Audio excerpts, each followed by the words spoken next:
noite, uma ótima noite para você que está em casa. Boa noite, Robson. Boa noite, Mariana. Boa noite para você que está em casa. A partir de agora, a Sociedade em Questão entrando no teu lar com notícias e informações com credibilidade para você já na sua segunda-feira, para começar a semana muito bem informado. Com certeza. Hoje, segunda-feira, dia 14 de maio. Já estamos na metade do mês, o tempo está passando muito rápido. E hoje, assuntos super interessantes. Mas antes de começarmos, é claro que você está sentindo falta do nosso anfitrião da noite. É claro, o apóstolo César Augusto não está conosco nessa noite, porque ele está participando ele participou, na realidade, durante toda a tarde de hoje, no Palácio do Planalto, em Brasília, do lançamento do programa Brasil Carinhoso, que vai beneficiar 2 milhões de famílias que vivem na extrema pobreza no país. Ele estava, então, lá com a presidenta Dilma lançando esse projeto, né, e não pôde estar aqui. É verdade. Esse projeto é um projeto muito interessante que a gente futuramente vai trazer mais informações para você. E no Sociedade em Questão de hoje, vamos falar sobre as possíveis causas da queda do helicóptero e vamos saber como funcionam as investigações do Centro de Investigação e Prevenção de Acidentes Aeronáuticos. Claro, e no Sociedade em Questão também vamos falar sobre bullying, ações de prevenção e combate. Vamos falar também no Sociedade em Questão de hoje sobre a educação dos filhos, como lidar com as dificuldades diárias entre mãe e filho. É um assunto interessante que você vai ver aqui no Sociedade em Questão.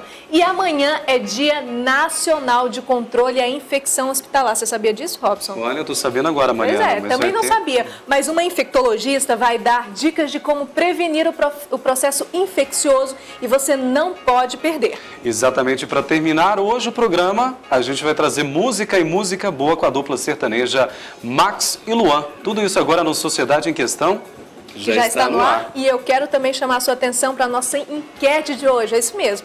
Na segunda-feira que vem a gente vai sortear para você um celular lindíssimo, 2 chips, não é isso? Da Samsung, mas para isso você tem que ligar e dar a sua opinião na enquete de hoje, né? E a pergunta é sobre o assunto que percorre a mídia nacional, até assunto que já surgiu em outros países.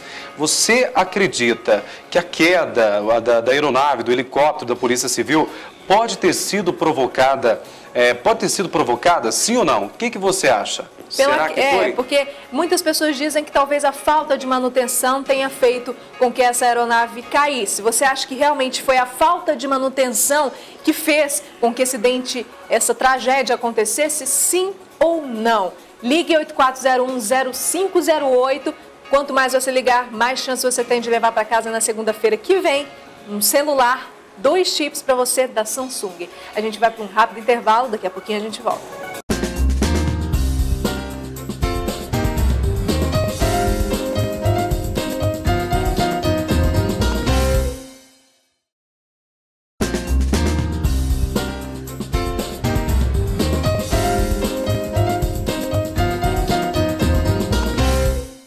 De volta com Sociedade em Questão pela Fonte TV ao vivo para você, convidando você para ligar mais uma vez, 84010508 e participe da nossa pergunta premiada, da nossa enquete do programa e responda para a gente. Na sua opinião, a falta de manutenção do helicóptero da Polícia Civil pode ter sido provocada aí a queda da aeronave?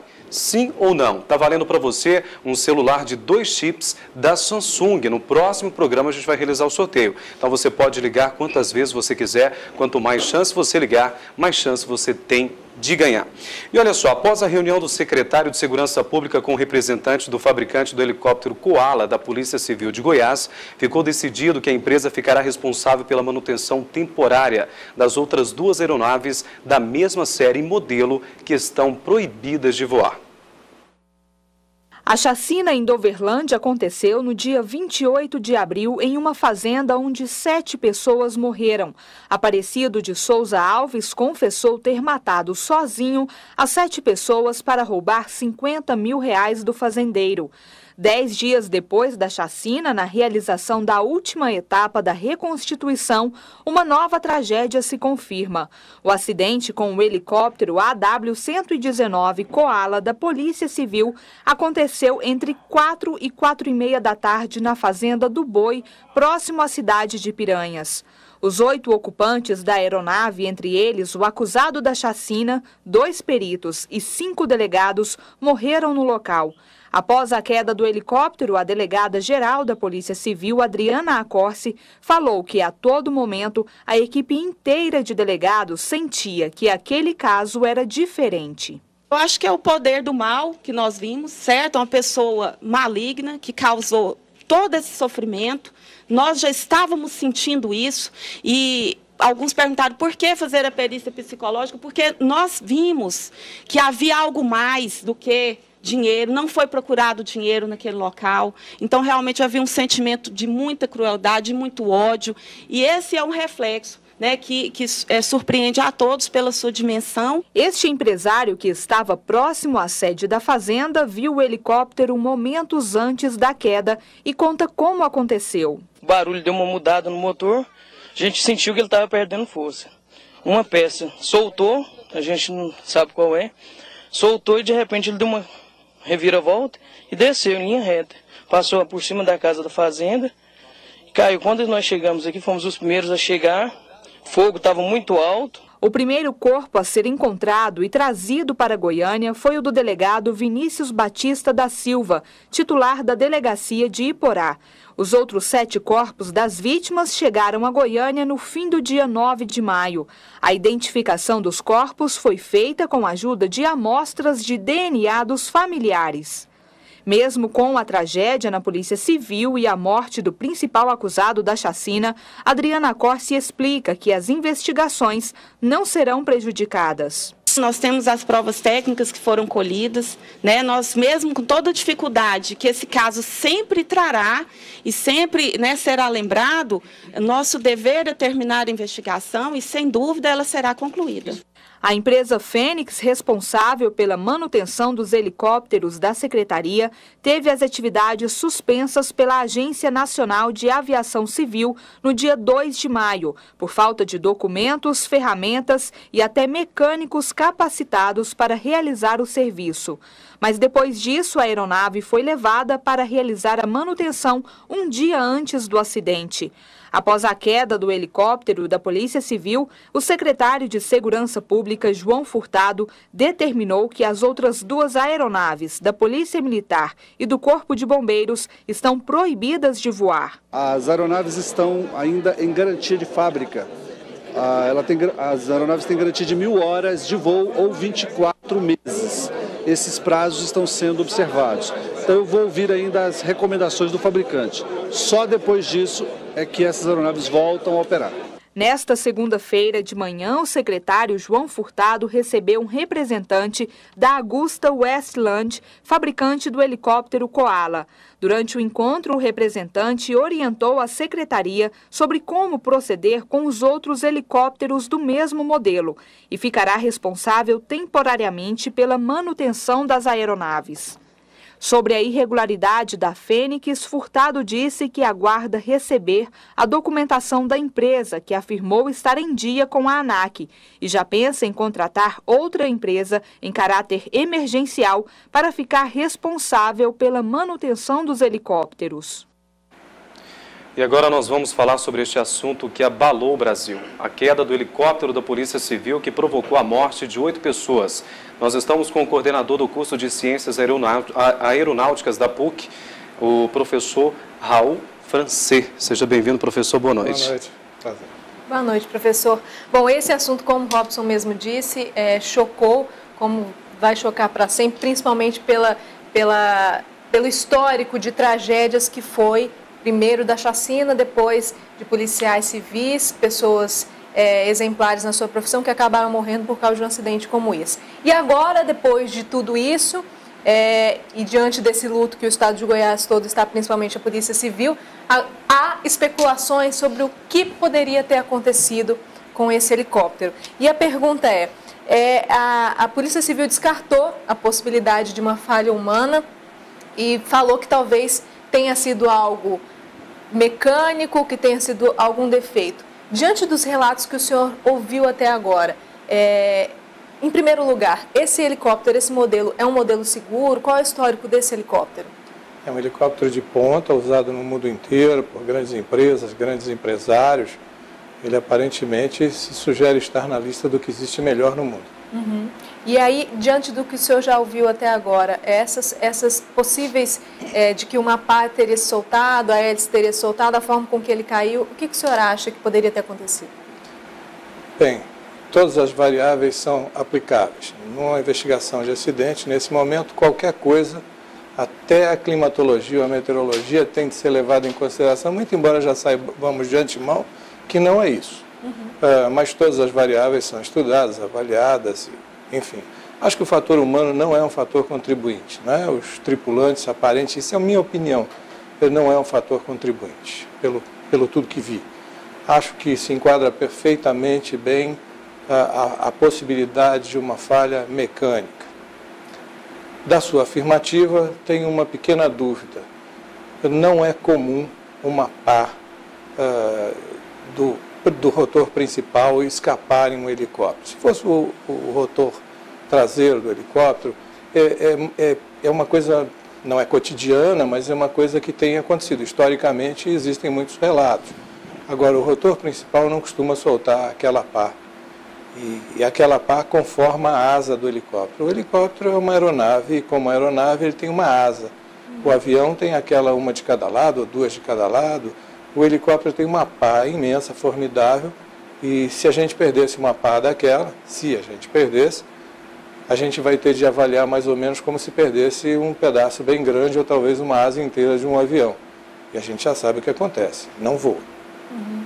Então, a gente vai conversar mais sobre esse assunto, porque o professor é um especialista nessa questão de aviação em Goiás e também em todo o Brasil. Mas antes da gente continuar a conversar com o professor, nós estamos por telefone com o major aviador do Centro de Investigação e Prevenção de Acidentes Aeronáuticos, Raul de Souza, que é do CENIPA. Boa noite, seja bem-vindo.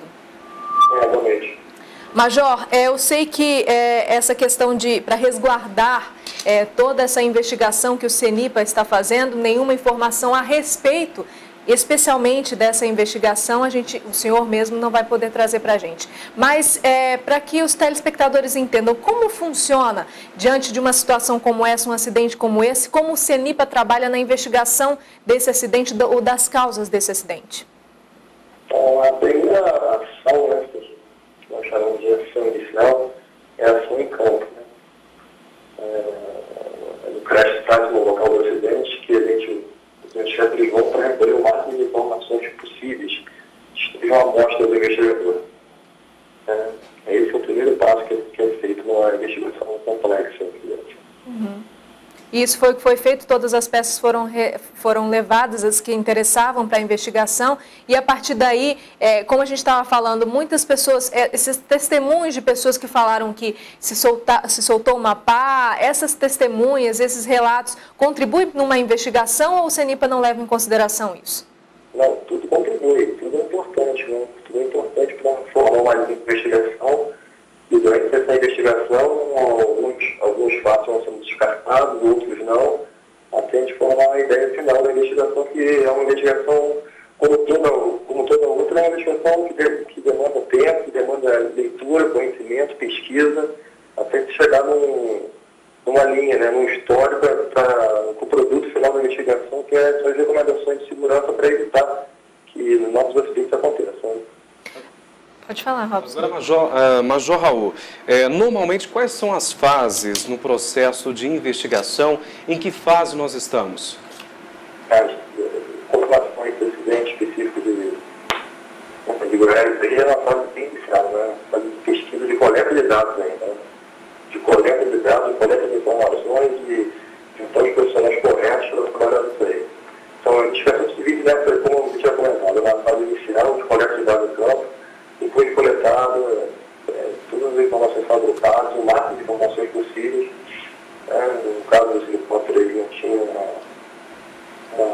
um gravador de dados, né? Isso aqui não tinha investigação, então, inclusive, a testemunha, um relato de testemunha muito importante para a investigação. Independente de qual tipo de relato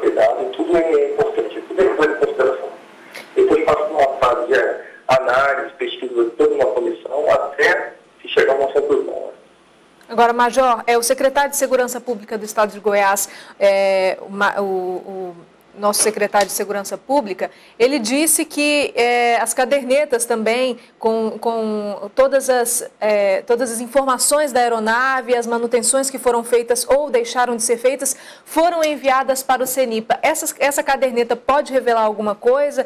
Essas informações são indispensáveis para essa investigação e elucidação do que aconteceu? Como eu te falei, tudo é importante. Tudo é importante nesse momento para a equipe de investigadores chegar a uma linha de investigação. Qualquer informação que venha de um acidente, qualquer informação é muito importante para a formulação da ideia do histórico do acidente, né? Então, tudo que é coletado, tudo que é buscado, tudo que a informação que está disponível é muito importante para a equipe que está investigando. Certo. Agora, Major Raul, responda para a gente. Em questão desse processo de investigação, já tem um prazo definido? As investigações poderão ocorrer, continuarem, até realmente chegar à conclusão de que realmente o fato que ocorreu, para ser divulgado até para a população, né, que está estarrecida com todo esse fato. O senhor tem previsão de quando vai se concluir esse processo? Então, uma investigação complexa, assim, a gente não pode dizer para você tanto tempo. Porque pode demandar mais tempo, muita gente envolvida, são muitos profissionais, eu diria que é uma ação até multidisciplinar, né?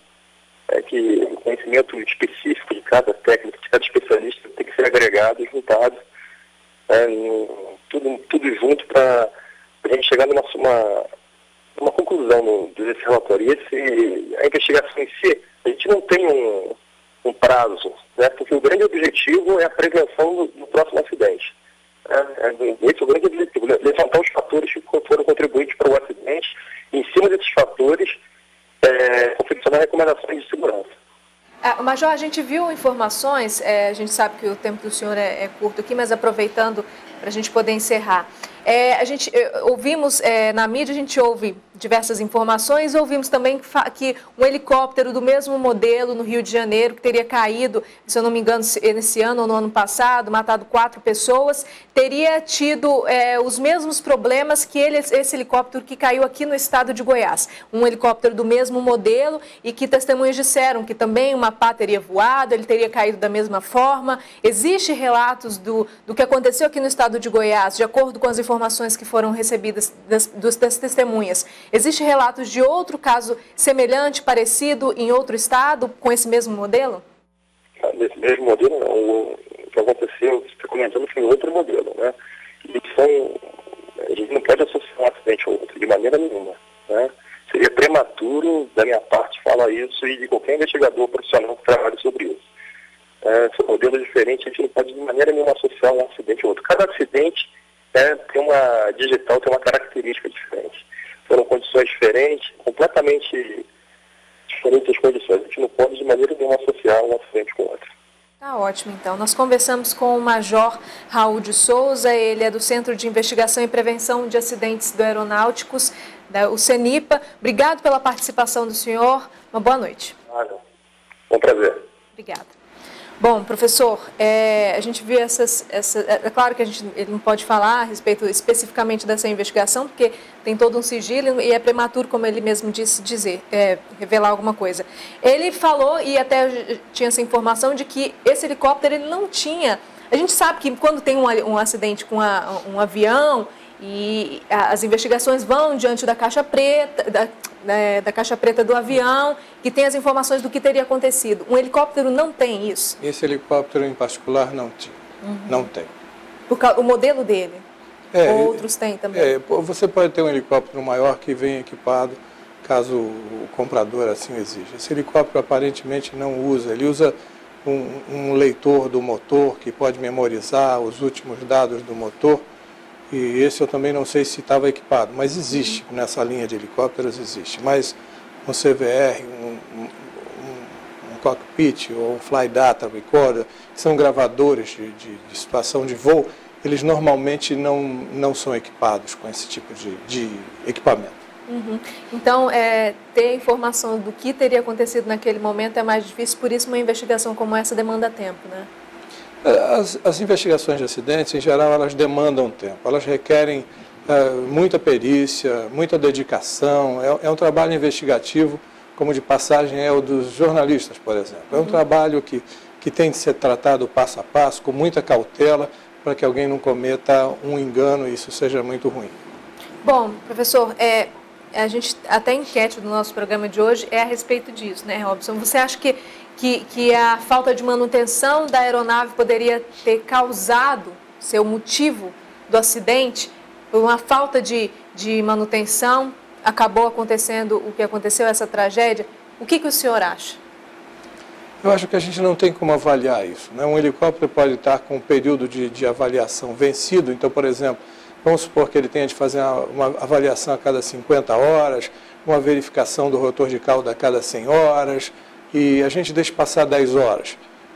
Pode ser que isso seja ruim. E pode ser que não tenha a menor importância, porque as peças das aeronaves, elas têm um número X de utilização. Cada uma delas tem uma validade por tempo ou por ciclo, quer dizer, por utilização efetiva.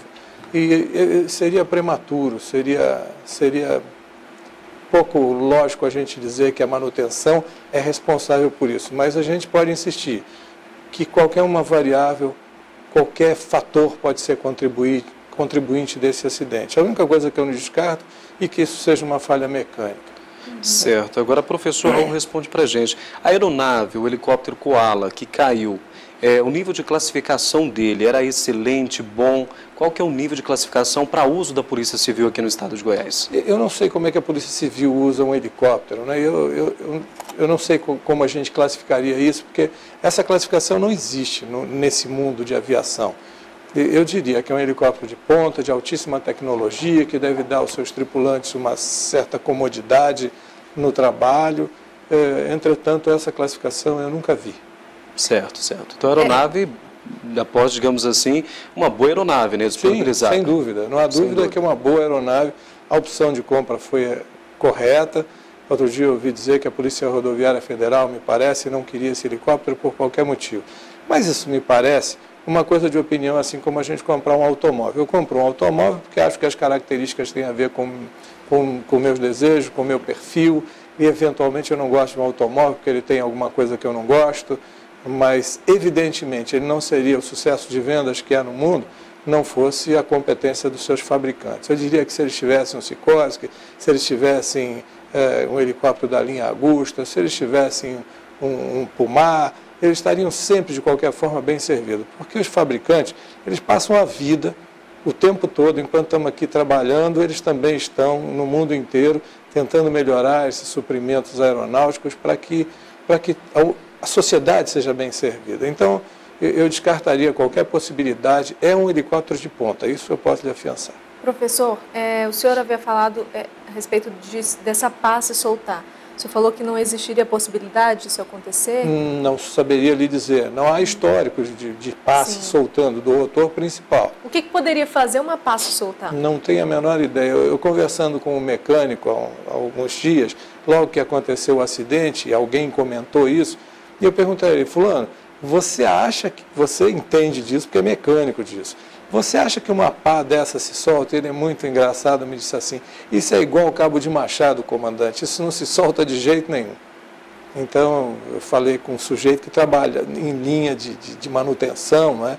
A gente não tem histórico disso. Então, pode ter acontecido? Tudo pode ter acontecido, mas eu não vejo que a gente tenha referência para mencionar que tal fato possa ter acontecido, que não sejam os depoimentos. Agora, os depoimentos, para mim, às vezes são controversos, porque as pessoas não têm a figura de linguagem apropriada. Então, o sujeito, eu vi um senhor muito simpático, um fazendeiro, num outro canal de televisão, numa outra mídia, ele dizia, esse helicóptero desceu fazendo acrobacia. Claro que nós não sabemos que ele não estava fazendo acrobacia, ele estava caindo, e acrobacia é outra coisa.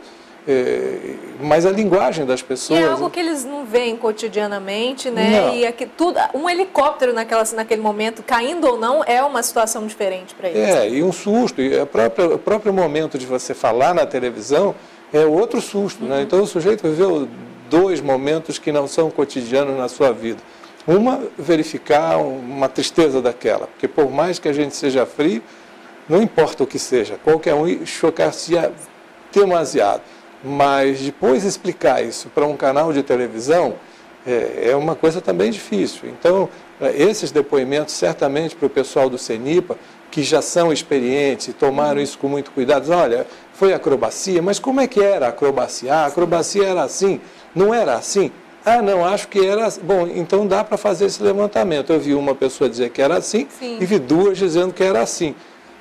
É verdade. Então a gente não consegue chegar a bom termo, a gente se esforça, procura compreender. Agora, certamente estamos em boas mãos.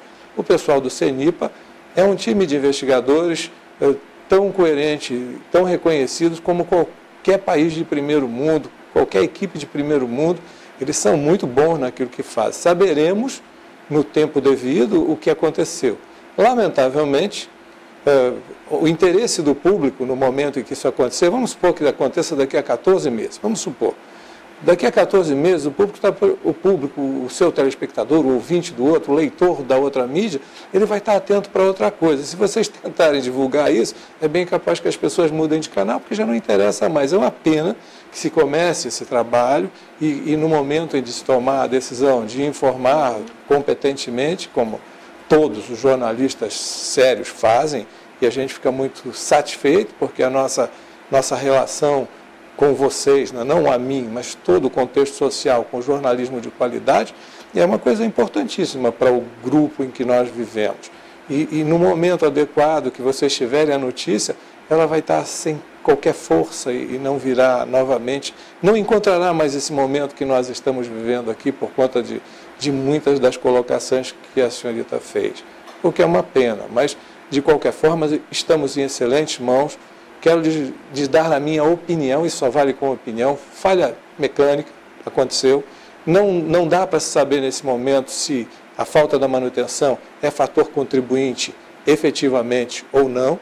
Dá para a gente saber, por conta de que aqueles dois tripulantes experientes não escolheram um lugar limpo para pousar, fica muito claro isso. Se nós fôssemos bater com o nosso automóvel, estivéssemos naquela fazenda, a gente preferiria tentar parar ele num local limpo. Esses pilotos sabiam que tinham de encontrar um local limpo para tentar colocar o helicóptero no chão. Mas eles não tiveram a oportunidade de fazer isso, se meteram numa mata que complicaria muito mais, porque as pás do rotor que ainda estivessem girando iriam partir-se e, evidentemente, elas se tornam armas mortais a partir do momento que o composto da qual elas é feito bate numa asa que a gente não sabe para onde os estilhaços vão.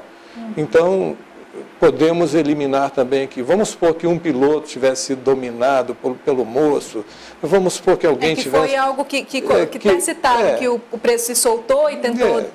Mas vamos supor que tal coisa houvesse acontecido, ainda teríamos outro piloto.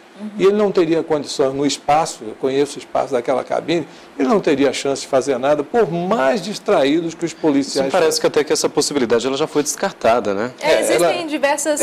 a gente ouve tudo, né? A gente comenta tudo, é necessário, até porque o seu público, né, o seu telespectador gostaria de saber, ele também ouviu uma porção de coisas, e ele gostaria que se comentasse. Eu concordo com a sua fala, isso está descartado, eu só usei como elemento. Se, por acaso, de qualquer forma eu posso antever com facilidade, aqueles dois pilotos tinham a experiência necessária para fazer o serviço que vinham fazendo e não tiveram oportunidade. Eles não puderam esgrimir os seus conhecimentos enquanto profissionais de voo. Eles foram obrigados a deixar o helicóptero bater onde fosse. Aí, as coisas já estavam completamente fora de controle.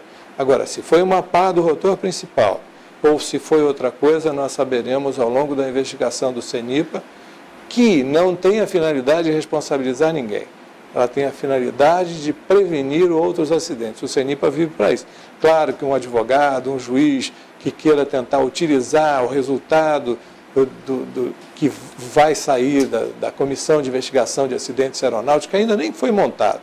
Nós estamos ainda nos primeiros momentos, depois eles vão fazer um relatório preliminar e depois é que será montada uma comissão de investigação de acidentes aeronáuticos. E essa equipe, que de posse de todos os elementos levantados, aí fará um trabalho coerente, calmo, e a finalidade é que isso não volte a acontecer com esse helicóptero, com qualquer outro helicóptero, e que a gente não tenha mais de conviver com tragédias, porque a aviação não foi feita para isso. A aviação foi feita para transportar as pessoas de A para B com o máximo de segurança. E tem feito em grande parte. Eu lhes diria, por exemplo, eu tenho uma fala na Semana de Cultura e Cidadania, agora daqui a 15 dias na PUC, e a gente vai falar sobre o medo de voar.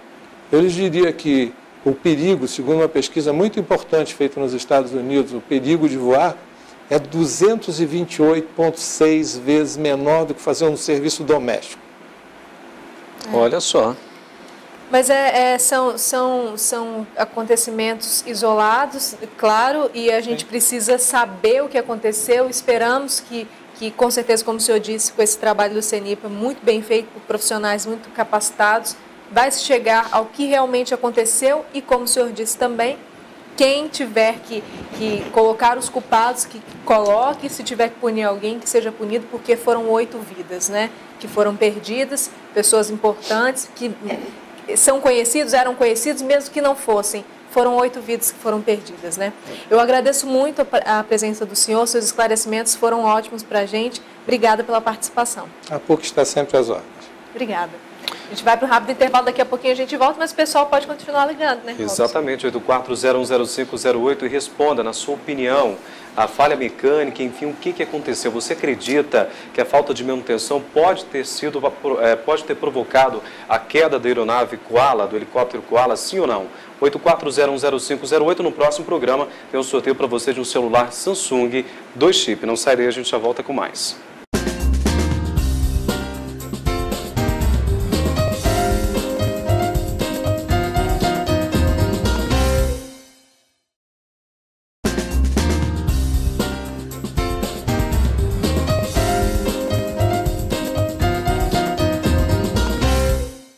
E já estamos de volta com Sociedade em Questão pela Fonte TV, agradecendo você o carinho da audiência e convidando você para ligar, porque já tem muitas ligações e quem sabe você pode levar no próximo programa aí um celular Samsung de 2 chip, respondendo a nossa enquete de hoje. Você acredita que a falta de manutenção do helicóptero que caiu da Polícia Civil foi provocado a queda da aeronave? Foi por falta de manutenção? Sim ou não? 84010508 é o telefone que você liga para registrar a sua opinião, para concorrer a prêmios com a gente hoje no Sociedade em Questão e também através do e-mail que vai aparecer na tua tela. O e-mail é sociedadeemquestão@redefonte.com. sociedadeemquestão@redefonte.com, para você se manter informado e participar do programa aqui ao vivo com a gente.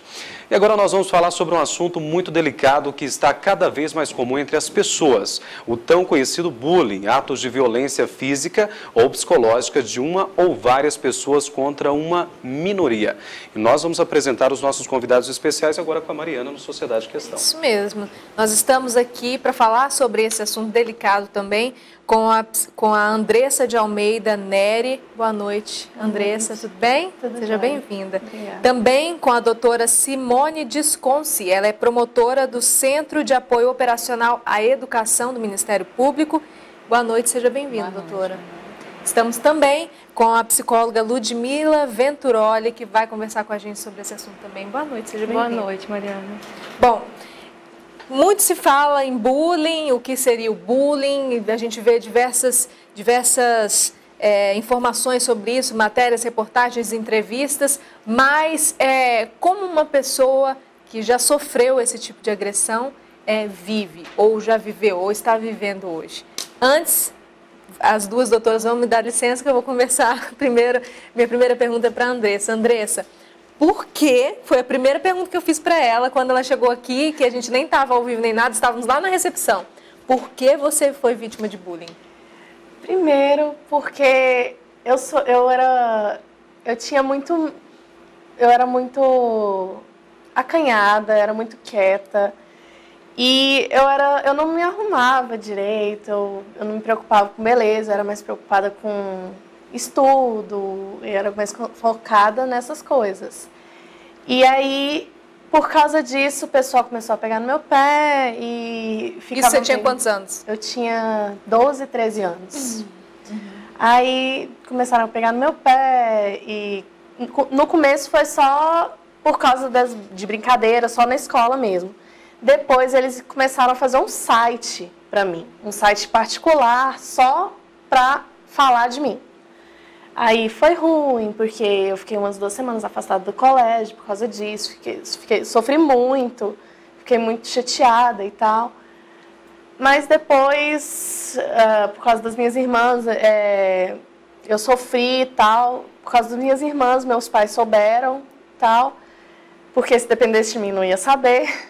Mas o que tinha nesse site? O que continha? Tinha desenhos, fotos minhas, caricaturas, coisas mesmo só para implicar comigo.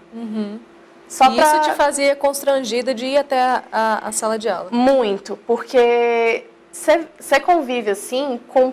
Era um grupo de 4 ou 5 pessoas que ficavam o dia inteiro no meu pé. E como eu estudava em período integral, era das 7 da manhã até umas 6 da tarde. Praticamente uma tortura psicológica, né? Praticamente. E era muito ruim. A gente vai falar mais sobre isso, mas, doutora, são casos assim, a gente acha que são isolados, mas na realidade não são, né? E com uma repercussão tão grande, a pessoa perder tempo para fazer um site para uma pessoa para falar mal dela é o cúmulo do absurdo, né? É verdade. E a gente passa por um momento muito delicado, hoje falando em bullying, que é exatamente essa figura do cyberbullying, né? Que é o bullying praticado através da internet, que hoje em dia, na verdade, o grande número, né, de denúncias que a gente recebe sobre bullying tem a ver com a internet. E é muito grave porque o alcance da internet hoje, ele é incalculável. Então, a pessoa que já sofre com aquele sentimento de rejeição, de angústia, ela passa a triplicar esse sentimento quando ela percebe que ela não tem o menor domínio do alcance daquela ofensa ou daquela humilhação. Então, realmente, os danos que essa pessoa sofre, eles são incalculáveis. Assim, cada adolescente, cada criança, cada adulto tem uma forma de reagir, mas na grande maioria das vezes é preciso que a pessoa realmente receba determinada ajuda para que ela possa se recuperar e pelo menos reconstruir um pouco a autoestima que acaba sendo prejudicada. Com certeza, né? Agora, Ludmila, o reflexo de tudo isso, primeiro, né, o que eu não consigo entender, o que faz uma pessoa, né, ou 4 ou 5 pessoas, como foi no caso da Andressa, chegarem ao ponto de criar um site para falar mal de uma pessoa? Qual é o perfil de uma pessoa como essa? O perfil do agressor do bullying é uma pessoa que justamente procura se autoafirmar e buscar poder através dessas atitudes. Então, ele não se sente mal em prejudicar o outro, em humilhar, em fazer o mal para o outro, em busca dessa autoafirmação, né? E ele pode ser através de atitudes agressivas, agressão física, agressão psicológica, como mais o caso da Andressa, né?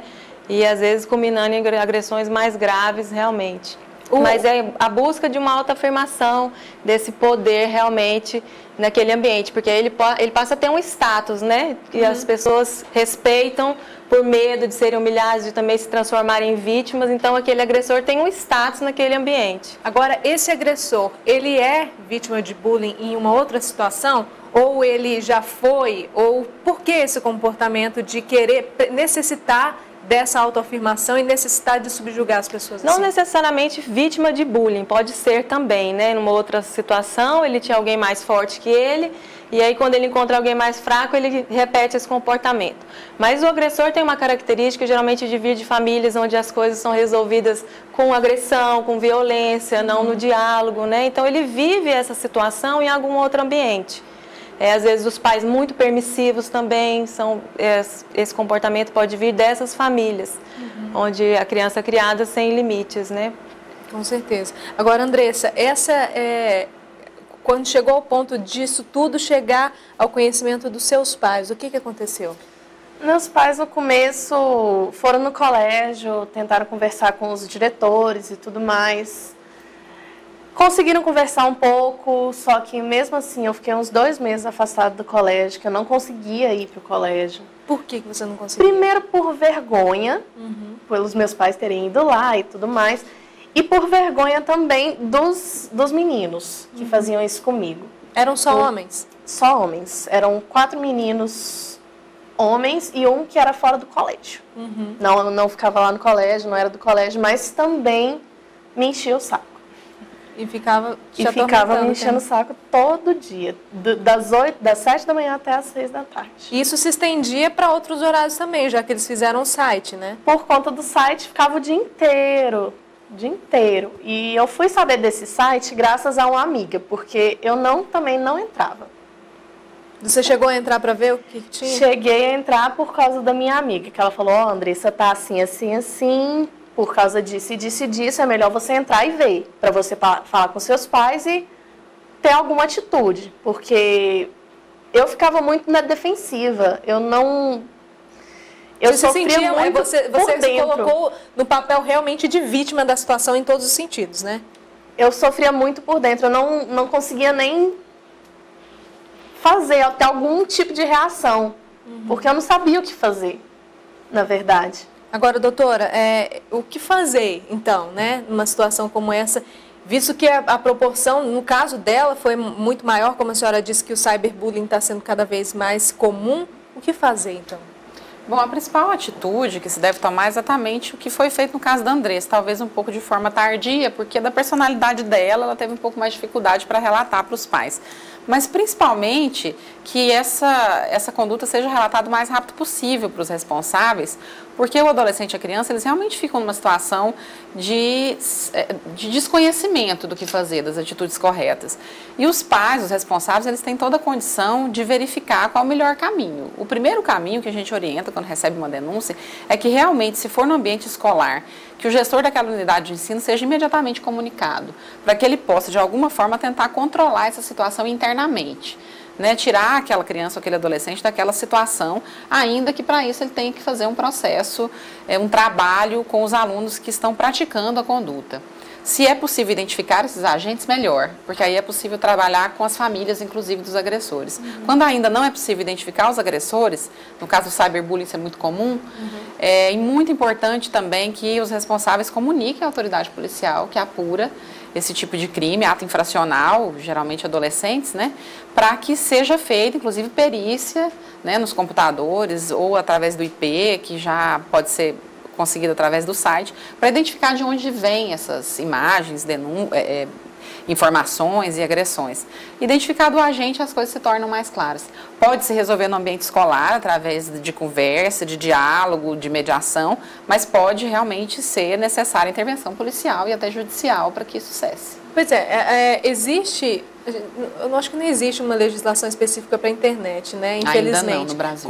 Como punir? Como resolver essa situação, então? Os crimes ligados ao bullying, geralmente são os crimes contra a honra, né? Injúria, calúnia, difamação e a ameaça, que também é muito comum. Então, eles são tipificados como crimes comuns, né? E às vezes com algum agravante, quando o crime prevê, né, nesse caso de poder chegar até uma questão de tortura psicológica, né? Existem alguns agravantes, mas não fogem muito dessas condutas relacionadas aos crimes contra a honra. Bom, então as pessoas que acham que porque estão no ambiente da internet não vão conseguir ser pegas por causa disso, hoje em dia a situação está bem diferente. Bem diferente, as perícias são muito evoluídas hoje e é possível identificar esses agressores, sim. E justamente, é claro, a gente não tem que ficar, é uma questão, mas é uma notícia que está circulando, essa questão da Carolina Dickmann, a atriz, que foi cogitada a possibilidade de terem sido as pessoas, ela levou o computador para uma manutenção e talvez essas pessoas, mas na realidade não foi, né? Já identificaram bem rapidamente pessoas até de outros estados. Exatamente. Né? É possível, através da perícia, rastrear uma cadeia realmente de pessoas, de hackers, que podem invadir mesmo os sistemas e conseguir essas informações. No caso do site, como ele é elaborado, e para a pessoa elaborar um site, ela precisa de determinados procedimentos que são facilmente rastreados, é muito fácil, através até do provedor, nas redes sociais, tanto conseguir a identificação de quem vem manuseando o computador, como também tirar do ar as imagens e as informações que são agressivas. Bom, Ludmila, a Andressa estava contando que ela não tinha essa coragem de falar para os pais, talvez por um receio, até por vergonha também de uma situação como essa, ela ficou vitimizada nessa situação e sensibilizada que não conseguia nem reagir, como ela mesma disse, né? Como é que a pessoa pode lidar com isso? Quem pode ajudar a pessoa a sair dessa situação, conseguir se livrar, mesmo porque os danos para as pessoas... Hoje eu vejo que a Andressa é uma pessoa bem resolvida, né? Ela não teve nenhum tipo de trauma Mas isso já faz um tempo que aconteceu, eu imagino que ela ficou um tempo, e depois ela pode falar, sofrendo com isso, né? Como não deixar com que isso influencie realmente na vida da pessoa? Essa característica da timidez, da retração, é uma característica comum dos alvos de bullying, né? Então, existe uma maior dificuldade de tomar uma postura, de pedir ajuda, de relatar isso para alguém, né? Então, é importante que a escola e a família também criem canais de comunicação, expliquem essa situação, criem campanhas explicando o que é o bullying, tanto para o agressor, quanto para o alvo, né, que é o agredido, quanto para os espectadores, que são aquela plateia para o agressor, que é uma questão importante, mantenedora do comportamento de bullying também. Então, criar esse canal de comunicação para que a criança tenha, entenda que ela pode chegar e conversar, então com um professor, algum funcionário da escola que ela tenha mais liberdade, ou em casa com os pais. E sempre que se tenha notícia e chega uma criança com uma reclamação dessa, como a doutora disse, é imprescindível que se tome uma medida imediatamente, que avise a direção da escola, o corpo lá diretivo, né, psicólogos, pedagogos que tenham dentro da instituição para tomar as medidas cabíveis. Como a gente não consegue cobrar, a gente até consegue, você como pai, como mãe, pode conseguir cobrar uma atuação mais presente de professores, dos educadores nessa situação. Mas você, como pai, como mãe, tem essa responsabilidade sobre isso. Os pais têm a possibilidade de entender e perceber que os filhos estão sofrendo qualquer tipo de problema, de ameaça ou uma situação como essa, ele demonstra de alguma forma, né? É muito importante que os pais e a escola façam uma parceria mesmo, né? Porque esse comportamento, ele vai demonstrar sinais ou só na escola, ou em casa também, ou nas duas coisas. Então, um olhar atento, tanto dos pais quanto dos professores, dos coordenadores, né, no momento em sala de aula, no recreio, de observar essa criança mais retraída, mais excluída, os comportamentos que são mais expressos de agressão física, briga, né, apelidos, essas questões todas que são envolvidas no bullying. Andressa, como é que você se livrou disso? Eu simplesmente, depois de ter voltado para o colégio, depois dos 2 meses de eu ter voltado para o colégio, eu simplesmente comecei a ignorar. Deixei de lado, eles continuaram me enchendo o saco, mesmo depois de ter tirado o site do ar, eles continuaram implicando comigo, colocando os mesmos apelidos, todos novamente. Só que, a partir depois disso, eu comecei a não ligar, deixei rolar, deixei quieto, não fiz mais nada, mas aquilo também... ali não tinha tanta importância para você mais? Não tinha mais importância porque, para mim, já tinha passado a fase de eu ficar sofrendo e tal. Mas o que fez você tomar essa posição no momento de sofrer como isso e passar de uma hora para outra ou por causa de alguma coisa, parar de sofrer com isso? O que fez? Na verdade, foi porque eu tive uma conversa muito aberta com os meus pais. Depois de eu ter essa conversa com os meus pais, aí que eu fiquei mais tranquila e não liguei mais. Tá ótimo. Para a gente encerrar, doutora Simone, as pessoas que tiverem alguma denúncia, algo assim, podem procurar, uma dúvida também pode procurar o Centro Operacional? Sim, o Centro de Apoio Operacional está à disposição, nós temos um canal muito aberto com a comunidade, principalmente assim, para orientação, encaminhamento dos casos que chegam até nós. Nós trabalhamos através de um centro de estudos mesmo, de informação a respeito desses temas ligados à educação. Então, muitas vezes não atuando diretamente nos casos de bullying, mas essa condição de orientar e encaminhar, isso é o nosso trabalho lá no Centro de Apoio. E todos podem fazer uso desse serviço, que ele é feito assim com muito carinho por toda a equipe. Então, pode ser feito por e-mail, pode ser feito por telefone e pessoalmente. Quem quiser procurar o Centro de Apoio para tratar de um assunto particular, por uma orientação particular, pode ficar à vontade, nós estamos à disposição. Denunciar, numa situação como essa, não se colocar como vítima da situação e procurar resolver, né? Porque tem que procurar resolver, porque se as pessoas não denunciam, não correm atrás de uma justiça, exato, as coisas vão continuar da mesma forma. Então, não pense que se você deixar o seu filho, não, pararam de implicar com o meu filho, vou deixar quieto. Não pode, né? Tem que procurar. Isso que a Andressa falou é muito certo, assim, a sensação que o adolescente ou que a criança sente na proteção dos pais ou dos responsáveis faz com que ela realmente mude a realidade. Então, o papel do pai e da mãe, de fato, é buscar dar segurança para essa criança, para esse adolescente. O procedimento que ele vai adotar para isso depende muito do caso, mas é muito importante para essa pessoa que sofreu o bullying perceber que ela tem pessoas ao redor dela que amam ela e que principalmente lutam para garantir o bem dessa pessoa. Isso é o que faz realmente a realidade mudar. Tá ótimo, doutora. Obrigada pela sua participação. Obrigada a você. Obrigada, Andressa. Prazer te receber, viu? Obrigada. Obrigada, doutora Ludmila. Obrigada pela participação. As portas estão sempre Eu que agradeço. Viu? Obrigada. A gente vai para um rápido intervalo. Daqui a pouquinho a gente volta.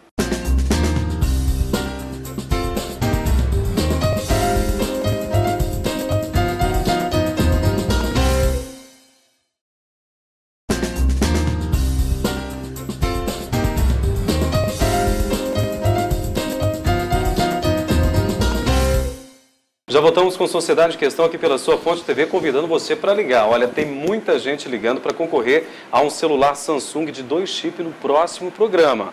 Quanto mais você ligar, mais chance você tem de ganhar. Respondendo a nossa enquete de hoje, a nossa pergunta premiada. Na sua opinião, a falta de manutenção do helicóptero Koala, que caiu da Polícia Civil, pode ter sido a falta de manutenção provocou a queda da aeronave? O que você acha? Sim ou não? 84010508 e pelo e-mail sociedadeemquestão@redefonte.com. Você participa também. Não esquece de deixar o telefone também, se quiser fazer a tua pergunta, fica à vontade, tá certo? E dando continuidade ao nosso bloco, segundo a pesquisa feita pela Fundação Itaú Social, 70% do desempenho de um estudante é influenciada negativa ou positivamente pelo relacionamento familiar. A escola fica com apenas com outros 30% da influência. Mas como lidar com a situação de conflitos e divergências de pensamento entre pais e filhos e educá-los para serem pessoas de bem, aí bem-sucedidos na vida também? Para falar sobre esse assunto, nós estamos com a pastora da Igreja Fonte da Vida e também psicóloga, Lívia Faria da Silva Costa. Boa noite, pastora Lívia, seja muito bem-vinda. Obrigada, boa noite. E também estamos aqui com ela, né? Pastora também, já responsável pelo programa de crianças do Ministério Luz para os Povos, Rosângela Gomes Miranda da Silva. Boa noite, seja bem-vinda. Boa noite, querido. Boa noite, gente. É um prazer estar aqui. Bom, essa pesquisa revelou algo que eu particularmente sempre achei que seria imprescindível, que a gente sabe que a participação da família, dos pais é de extrema importância, porque hoje a gente está com uma situação meio invertida, os pais colocando a responsabilidade dos filhos nas escolas, né? Essa pesquisa não foi uma novidade, né? Com certeza não. É um assunto bastante importante de se lidar nos dias de hoje. Pelo fato também de que ontem foi o dia das mães, né? Uhum. E eu vejo a mãe e o pai como uma das principais pessoas que estão para influenciar na vida do ser humano, na vida dos filhos. Então, que o pai e a mãe comecem a entender que ele tem a responsabilidade de estar perto, de estar próximo, de aconselhar, de acompanhar, e que isso realmente faz toda a diferença. Infelizmente, hoje, o tempo do pai e o tempo, principalmente, das mães, ele tem sido tirado, tem sido diminuído, né, no relacionamento dentro dos lares, e isso não tem sido bom. Às vezes a gente vê assim, que os pais, nós, mães, né, a gente tem medo de entrar, de relacionar com os filhos pelas nossas próprias histórias de criança, pela nossa dificuldade com os nossos pais. Então nós achamos mais fácil deixar esse cuidar para a escola, porque se der errado, não, tem alguém que é responsável e não sou eu. E hoje os adolescentes, eles também aprendem muito a acusar, a cobrar. Eu até brinco assim, eu faço de uma forma, eu quero que meu filho faça igual a mim, nas minhas ações. Aí ele fala, não mãe, mas você não falou? Mas eu fiz, era assim que era para você fazer. Aí, diferente, o filho fala assim, a minha mãe não me falou, né? E ela fez diferente. Então, quando ela chegar até mim e dizer para mim assim, olha, minha filha, é para você fazer assim, eu falo, mãe, mas você não faz. Então, é uma cobrança. Ou eu falo, eles ou eu são muito faço. inteligentes. São muito inteligentes também, né? E aí a dificuldade dos pais. Aí os pais, eles fogem da responsabilidade, eles fogem daquela responsabilidade de ser pai, de ser mãe, de estar junto. Certo. Agora, entrando nesse gancho aí que a senhora disse, pastora Lívia, eu vou perguntar para a pastora Rosângela, a senhora concorda que no contexto familiar, a criação, a base da criança, para uma boa educação, até na fase de adolescência para adulto, parte dentro de um berço ou ela adquire mais esse conhecimento na escola? Sua opinião sobre esse assunto? Olha, não é na escola. Mesmo que ele fique uma quantidade de tempo maior na escola, a influência maior é dentro de casa. A influência maior, na minha opinião, ou deveria ser, né, dos pais. Certo. Pastora Lívia? Por causa do convívio, né? O convívio no lar. Robson, a família, ela tem um ciclo de vida, né? A primeira fase é quando a mãe está com o bebezinho ainda dentro da barriga. Ali, a mãe já precisa de conversar, de demonstrar amor. Então, se ela não começa ali, ela vai ter dificuldade. É difícil de relacionar com alguém, é difícil relacionar com qualquer pessoa, não é fácil. Então, se a criança, desde o início, ela já não é ensinada que ela tem responsabilidade, que ela é amada, mas que ela tem algumas coisas para fazer, quando entra na escola, aí não continua. Então, por isso que eu digo, a criança, ela já tem que ser ensinada pelos pais e pela mãe, principalmente que a mãe está muito ali junto, né? Ali na infância. Depois vem a fase de 7 anos, quando a infância que eu falei assim, lá no bebezinho, primeira fase da vida. Aí entra aos 7 anos, 8 anos, quando entra na escola, outros amiguinhos, outras famílias vão começar a trazer novidades para aquela criança. E a criança começa, será que a minha mãe, na minha casa é diferente? Ai, não, eu vou fazer igual o meu coleguinha. Então, se a mãe não está junto ali, os nossos princípios são esses, meu filho. Isso é que é bom para nós. Então, a mãe precisa de estar junto, porque são várias famílias que vão influenciar. Aí chega a adolescência, eu estou, passando rapidinho, chega a adolescência, é uma fase super difícil para nós mães, porque nós mães estamos também passando por uma fase de transição, na hora que aquela beleza, né, da mulher já começa a cair, é o efeito gravidade, né? Quer dizer, aí começa a competição até de mãe e filha. E na escola, a menina está entrando na escola numa fase de escolher profissão, de escolher o caminho que vai seguir, né? E aí, e competindo com a mãe, se a mãe e o pai não demonstram que estão do lado, mas não competindo, esse adolescente sai. E aí vai existir, como você estava falando, a rebeldia, não consegue colocar os princípios, e aí o adolescente sai para o outro lado. Hoje eu tenho filhos adultos, gosto de falar um pouco como mãe também. Hoje eu tenho filhos adultos, são 3 filhos adultos, que eu desde criancinha, quando eles criancinha, eu mostrava, olha filho, eu confio em você, né? Eu deixo fazer, vai subir, eu falo muito, vai subir numa mesa, deixa a criança subir sozinha, mostra para ela que você confia nela, né? Porque quando a gente superprotege demais, a gente está dizendo, nossa, você não vai dar conta, você não vai conseguir achar uma profissão, né? Tem que parar, né, Maria? Demais. Agora, essa pesquisa colocou, então, que 70% do desempenho do estudante é influenciado pela família, e só os outros 30% que é influenciado pela escola. Quer dizer, a leitura, aquela questão prática é a parte da escola. O que é esse 70% desse desempenho do estudante, que é responsabilidade da família, que o peso maior é da família? Por quê? Qual é esse 70%? Vou falar rapidinho. Nós percebemos assim, que o exemplo dos pais em casa, talvez não um pai que não estudou, não estou falando, tem que estudar para o filho estudar, não é.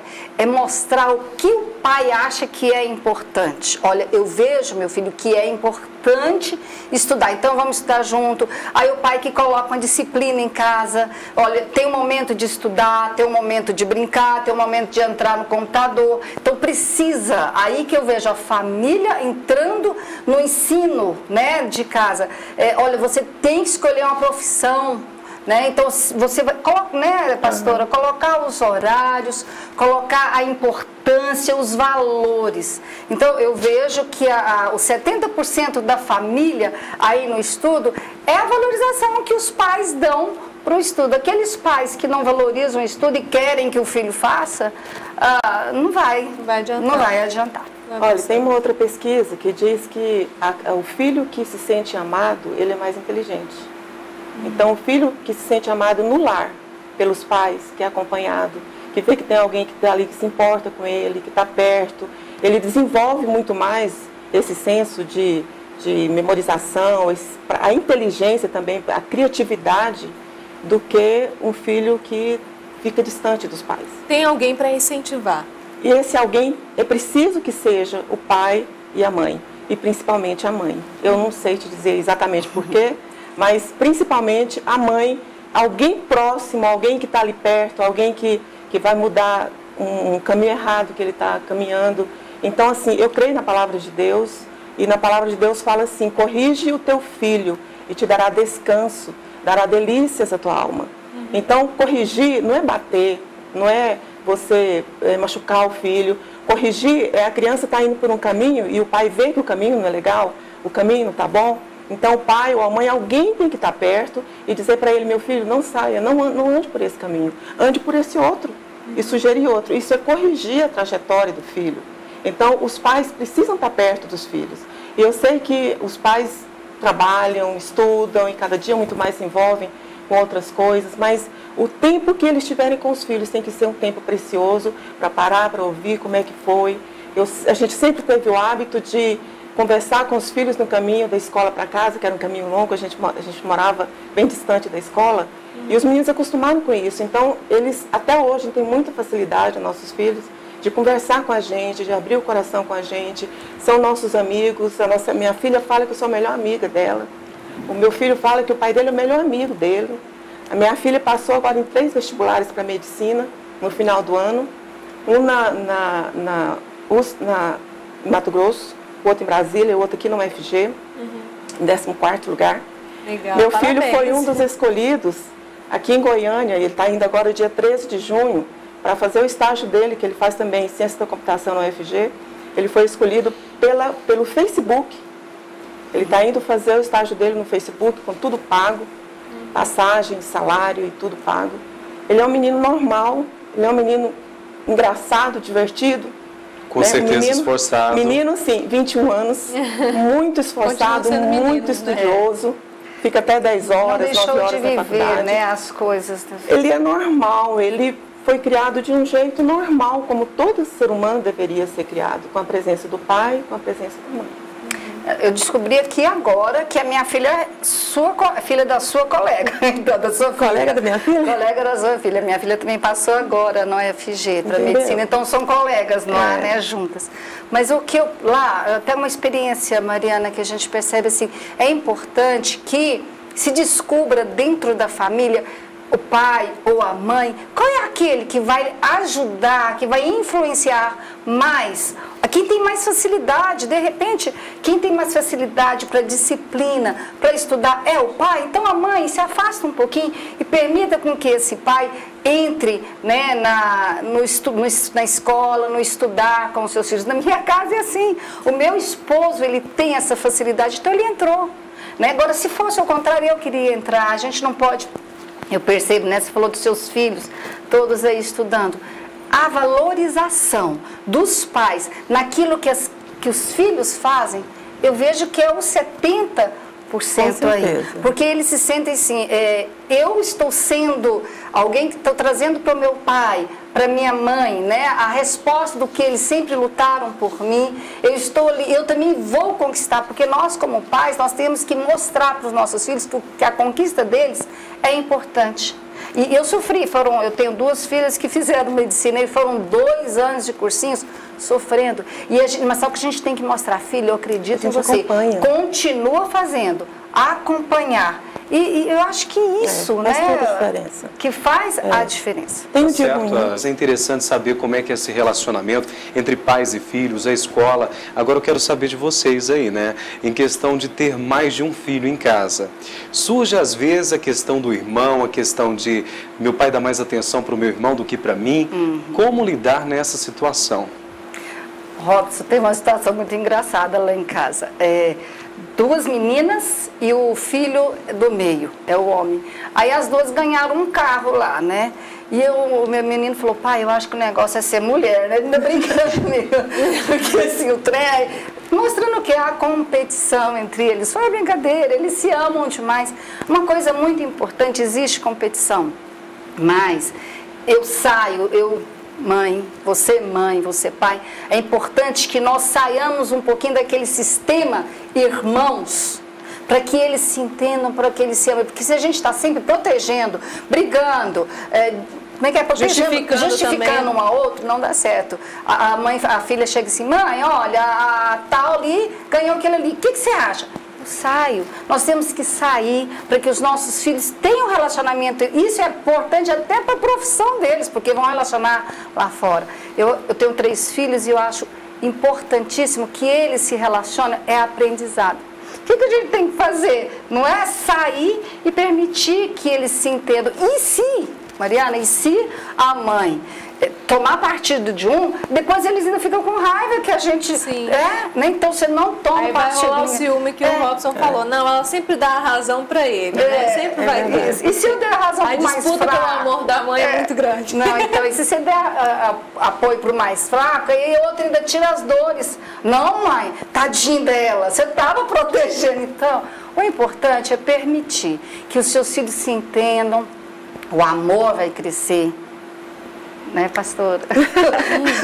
Pastora Rosângela, a base seria o diálogo? Com certeza, com certeza.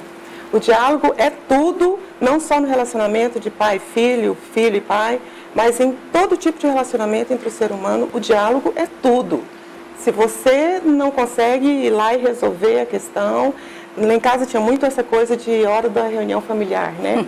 Que senta todo mundo no sofá e eu não estou gostando de você fazer isso, eu fico muito triste de você falar isso para mim, mas eu também não gostei quando você falou isso, e no final todo mundo coloca para fora, às vezes chora, se abraça, oram pedindo perdão e acabou. Isso é diálogo para mim. Isso, com relação também aos filhos, no relacionamento de irmãos, a gente também, eu vejo a educação como uma semeadura. Então, a gente tem que semear todas as coisas que a gente puder. E no meio disso a gente erra, lógico, né? Mas, quanto mais você semeia, mais você colhe. Então, a gente semeou muito na questão de amizade entre os meninos.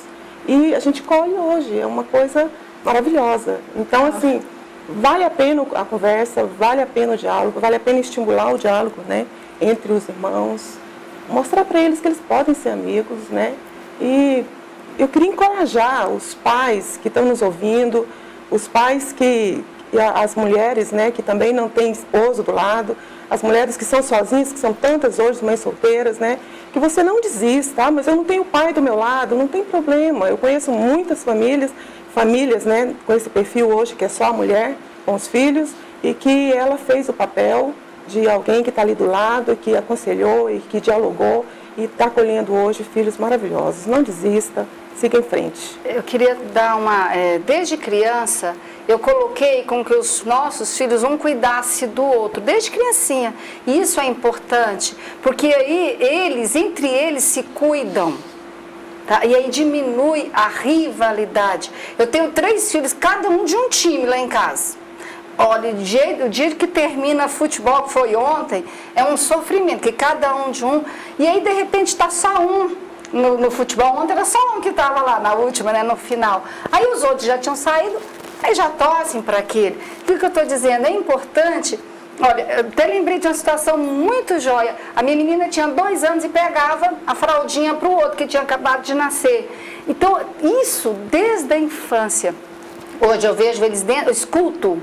mais ou menos dentro do quarto, eles conversando entre eles. Eu não fico tentando saber do que eles estão conversando, Então aí um cuida do outro. E se sai para um lugar que não é bom, eles se cuidam. Com isso a gente consegue diminuir as rivalidades. Tá ótimo. Nós conversamos então com a pastora e também psicóloga Lívia Faria Silva Costa. Obrigada pela participação. Obrigada, Mariana. Obrigada, Robson. E também com a pastora Rosângela Gomes Miranda, do programa de crianças do Ministério Luz para os Povos. Muito obrigada pelos esclarecimentos, tá? A gente vai para um rápido intervalo, daqui a pouquinho a gente volta.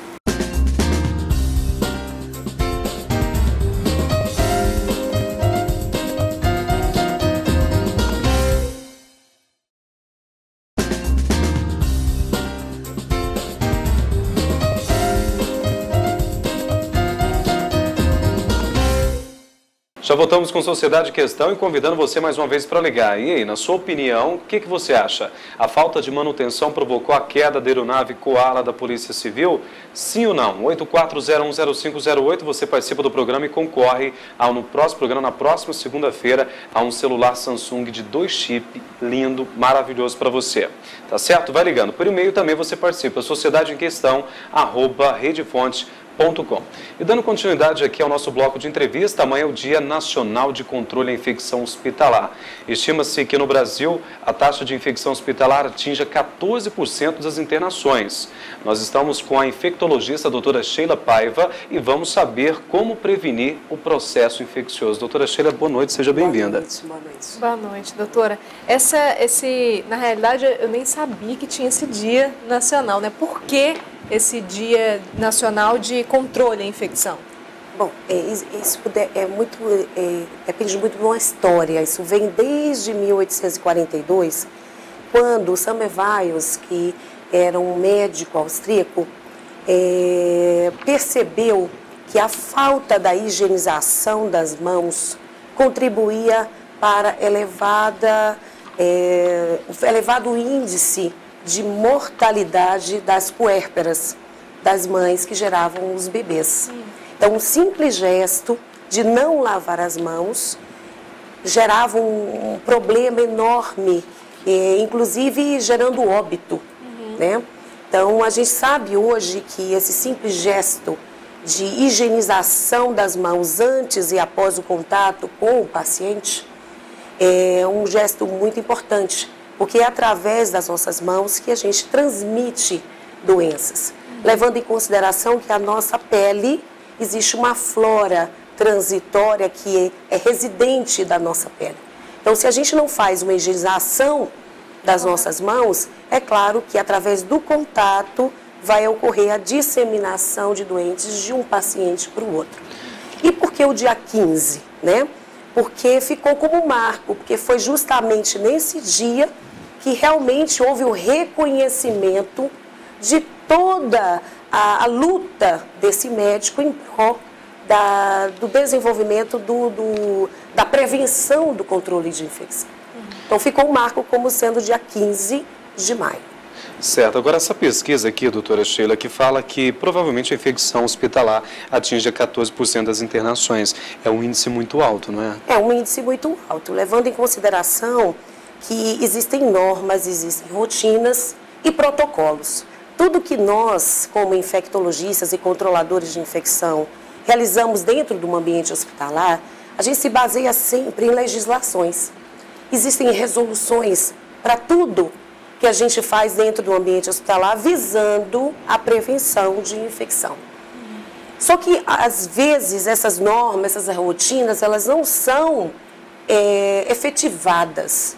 Existem hospitais que possuem a sua CCIH constituída. Para constituir uma comissão, você precisa constituir no papel. Então, você precisa realmente elaborar metas para o seu hospital e essas metas precisam se tornar efetivas. Elas não podem permanecer somente num papel. Na prática, elas precisam realmente acontecer. Essa CCI que a senhora falou. CCIH. O que é?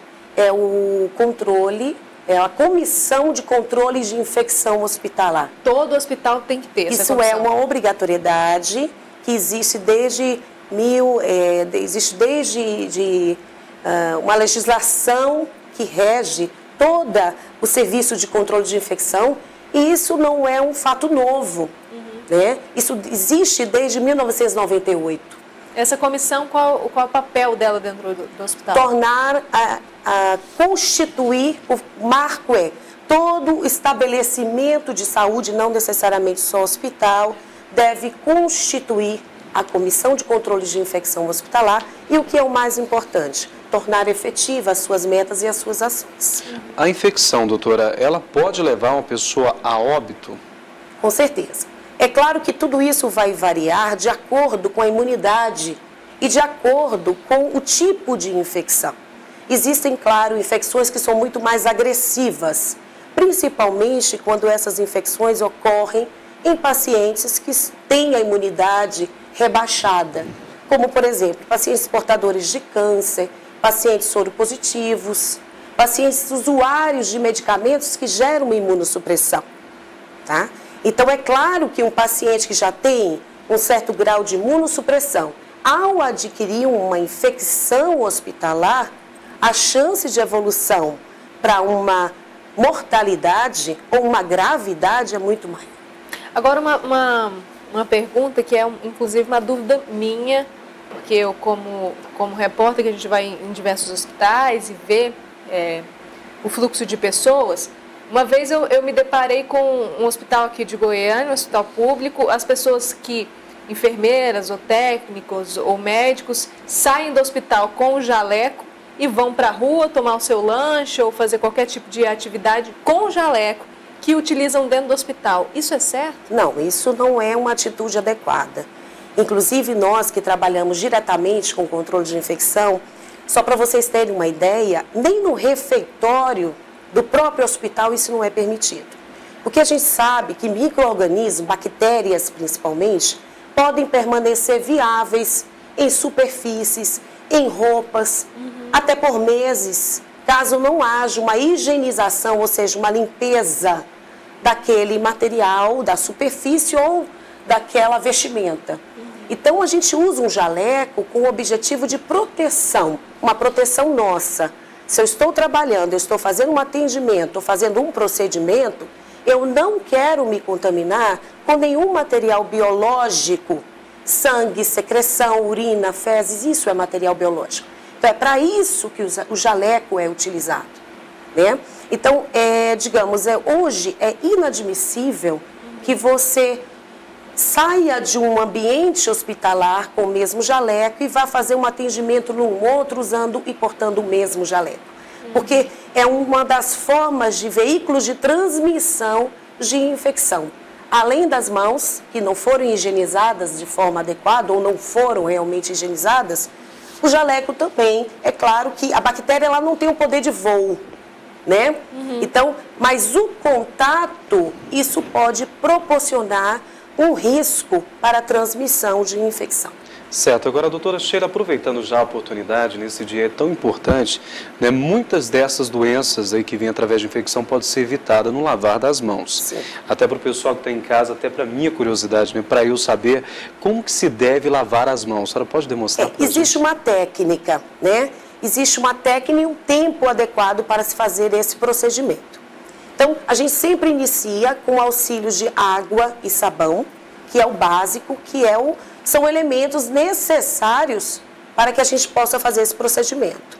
Então, a gente inicia com a palma da mão, inverte, com o objetivo de higienizar todos os cantos dos dedos, que é um lado bem esquecido na higienização das duas mãos.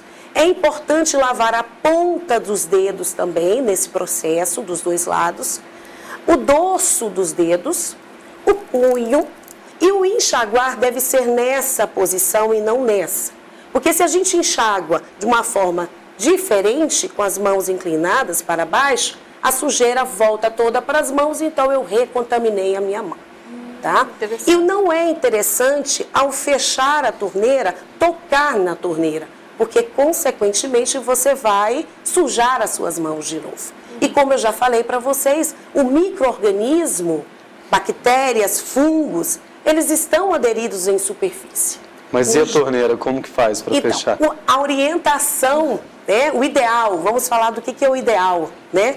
O ideal seria que essas torneiras de todo o ambiente hospitalar fossem automáticas, né? Assim como no shopping. Exatamente, porque eu não preciso tocá-la, né? Mas não é a realidade de quase todos os hospitais, né?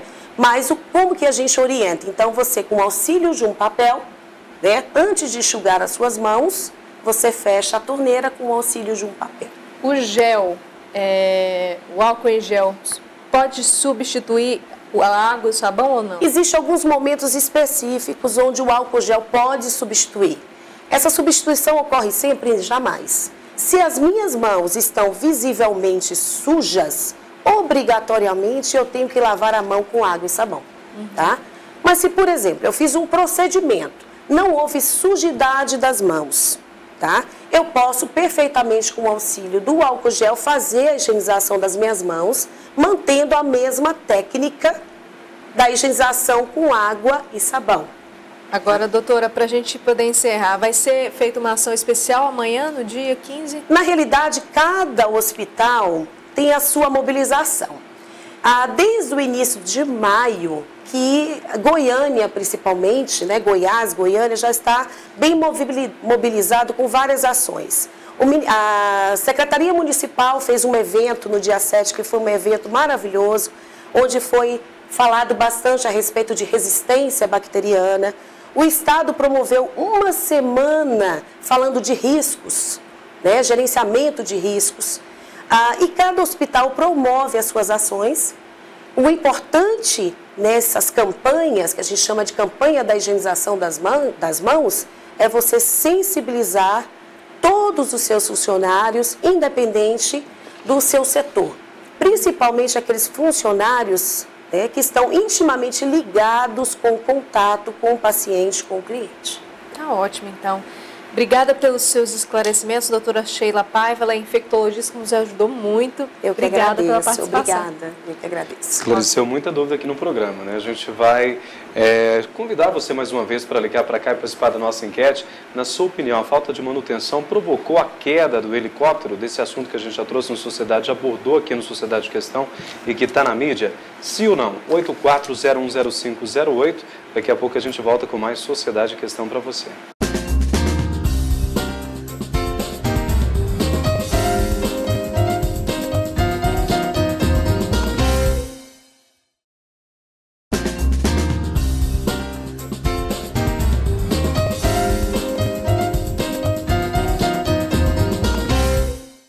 Olha, já estamos de volta com Sociedade Questão para você, convidando você para ligar. Liga, gente, um celular Samsung 2 chip de graça para você que responder a nossa enquete. Na sua opinião, a falta de manutenção provocou a queda do helicóptero da Polícia Civil? 84010508, você participa do programa e no e-mail sociedadequestão@redefonte.com. E agora, Mariana, é hora de música boa. A Mariana já está com o CD na mão ali. Eu estou dando uma olhada aqui. É porque ficou legal demais, hein? Essa foto de Max e Luan. É a dupla que a gente traz para vocês hoje, para tocar a música boa demais. Boa noite, meninos. Sejam bem-vindos. Tudo bem? Prazer, eu sou o Max, galera. Sou o Luan, gente. Aê. Boa aqui, noite. Esse é o CD deles, cadê? Eu sou meio ruim para essa questão. Ó, saiu lá. Tá aí, o Max Luan, você ficou bonita a foto. E aí, gente, como é que está? É nós no Pancadão? É nós no Pancadão. Essa é a música de trabalho de vocês? Na verdade, a gente tava com essa música de trabalho, a gente tá mudando já. Esse CD tem 3 meses, pouco tempo, né? Mas a gente já resolveu mudar já. Por quê? Porque, não sei, tem que mudar. Questão de comércio, né, Max? Questão de comércio e a gente estamos tentando trabalhar outra música. E a gente também estamos tentando trabalhar um ritmo diferente, que a galera tá seguindo o mesmo ritmo, a gente tá tentando entrar... Trazer uma coisa diferente. Mais a nossa cara, né, Max? Mais a nossa cara, entendeu? Tem quanto tempo junto, vocês? 1 ano e meio de dupla. 1 ano e meio de dupla. O que seria a nossa cara? Seria o pancadão? Como é que é? A gente gosta mais do modão, essas coisas assim. Modão sertanejo. Modão Mais romântico, né? bom. Modão sertanejo. Conta histórias, raízes aqui, né? Com certeza. Isso? E a gente queria até fazer um modão de composição nosso aqui hoje. Vocês fazem modão também? Fazemos, sim. Até composição nossa. Pode olhar aí. Esse CD inteirinho praticamente de vocês, velho? Composição nossa. Praticamente autoral ele todinho. Muito legal. Vamos ouvir uma então? Pra começar sim. já? Vamos fazer um modão aqui, Luan? Bora então. Peito Magoado, composição minha do Luan. Vamos lá. Meio apaixonados, garoto. Meio apaixonado. Vamos lá. Vai chegando a noite, mais uma vez estou aqui. Peito magoado, com saudades de você. Só tenho medo quando chegar a fria madrugada, de olhar pro lado da nossa cama e não te ver. Não vou conseguir dormir, tudo está tão vazio. A vida não tem sentido sem o seu amor. Já tentei te esquecer, mas tudo me lembra você. Essa é a última vez que eu choro por ela. Aô.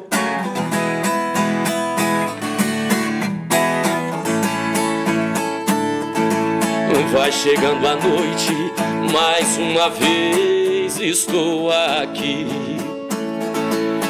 Peito magoado, com saudades de você. Só tenho medo quando chegar a fria madrugada, de olhar pro lado da nossa cama e não te ver.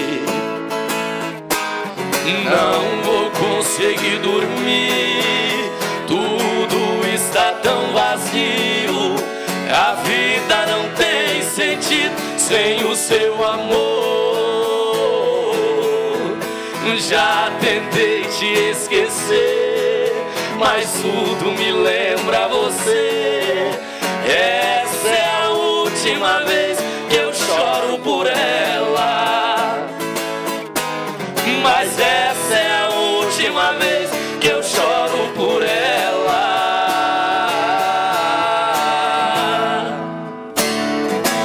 Ao vivo para você de casa aqui no Sociedade Questão. Gostei da moda, moda boa. Obrigado. Agora, Mariana, a voz aqui de primeira, né, do nosso amigo Max, me lembra muito a voz daquele do Fernando Sorocaba, né? Vozeirão e tal. Assim. Não, eu tava vendo pequenininho. É o Sorocaba ou o Fernando? Né? Obrigado, gente. Sorocaba. Sorocaba, é o de chapéuzão. O maior lá. Dá-lhe modão. É o maior, né? É, tá vendo só? Eu sou menor no tamanho, só menor no tamanho. Quando abre a boca... igual na voz. Agora, eu tava dando uma olhada aqui, são 18 músicas, né? 18 músicas. Bastante e, música. na verdade, Mariana, a gente tem mais três músicas novas que a gente tá fazendo uma nova seleção no nosso CD. E daqui pra semana que vem já tá tudo organizado já. É música demais que eles têm que sair fazendo CD pra todo lado. Com certeza. É a seleção, né, Max? Com certeza, a gente vai tirar algumas músicas que não ficaram legal. Desse mesmo CD e e vão colocar outras. Selecionar uma nova sequência. Composição sua ou do... Todas nossas. De vocês. Legal. Agora eu tava vendo aqui, ó. Cadê? Pagode de viola, o que é? Pagode de viola a gente colocou assim, é um modão de viola, né? Pagode de viola, o povo fala pagodão, né? A gente colocou uma música, inclusive essa música é do Sérgio Porto.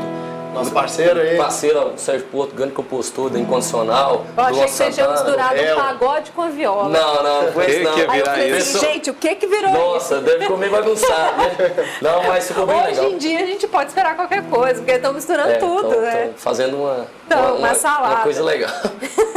Agora, gente, me fala de vocês, a agenda, onde que vocês vão tocar, como é que tá? Graças a Deus a gente chegou de viagem agora, chegamos hoje em Goiânia.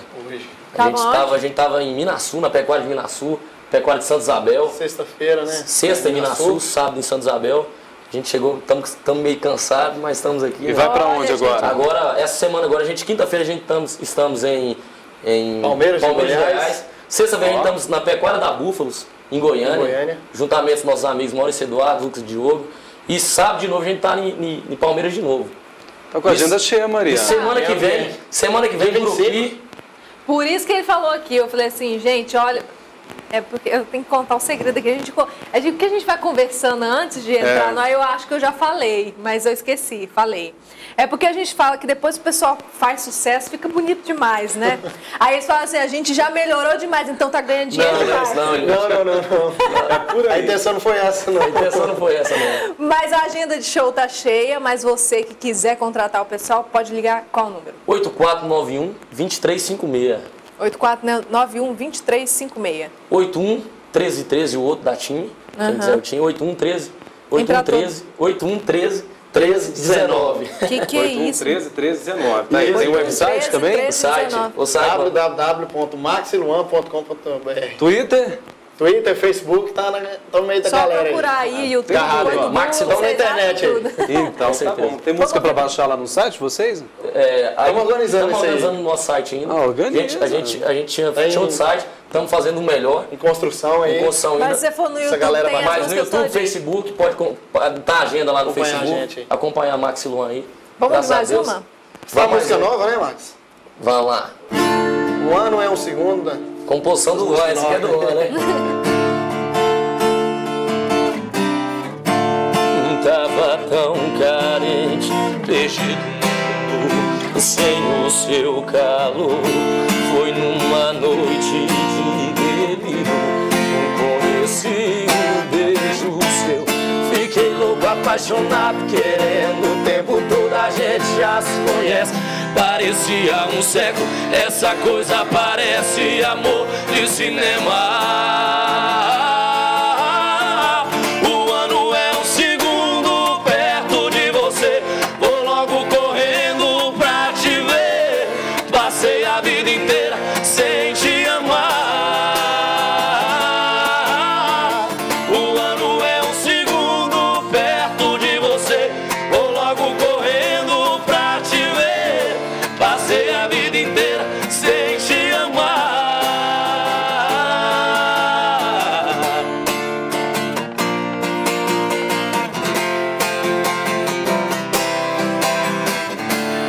Tava tão carente, perdido no mundo, sem o seu calor.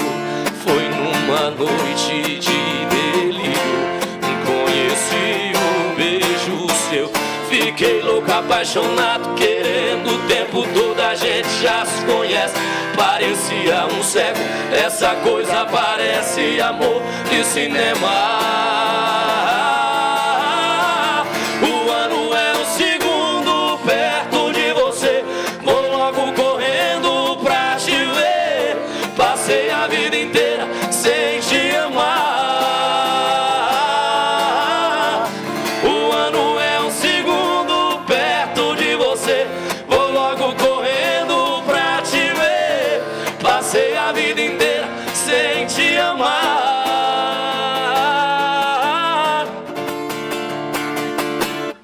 Valeu!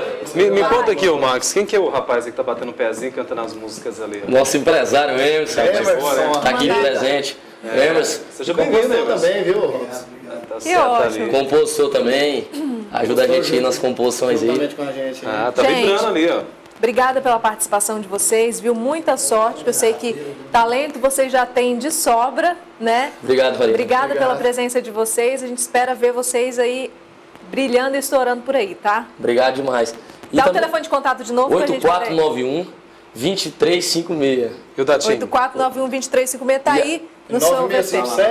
Tá aí, ó. 8227. Tá ótimo. 257. Eu sabia que eu não morro. Eu não morro. E também, já convidar a galera também, dia 23 de junho, Max Luan e Max Fernando na Atlântico Music House também aqui em Goiânia, viu, gente? Ó, tá dia 23, ótimo. Maravilha. Deu dia 23 na Atlanta. Vamos correr, porque já são... E eu convido vocês também, viu? Robson e Mariana também, viu, Com gente? certeza. Convocado, né? 11h01, a gente já tá apertado no horário. Robson, boa noite. Mariana. Boa noite, Mariana. Boa noite para nossa galera abençoada aqui, Max Luan. Para você de casa, aquele abraço. Sociedade Questão volta na próxima semana, na segunda-feira, conto com você. Uma boa noite para você. A gente volta na próxima segunda-feira. E é claro que a gente não encerra o programa sem Max Luan. Boa noite. Vamos ouvir música. Vamos lá, uma rocha nossa, música nossa de trabalho agora? Vamos lá? Vamos lá.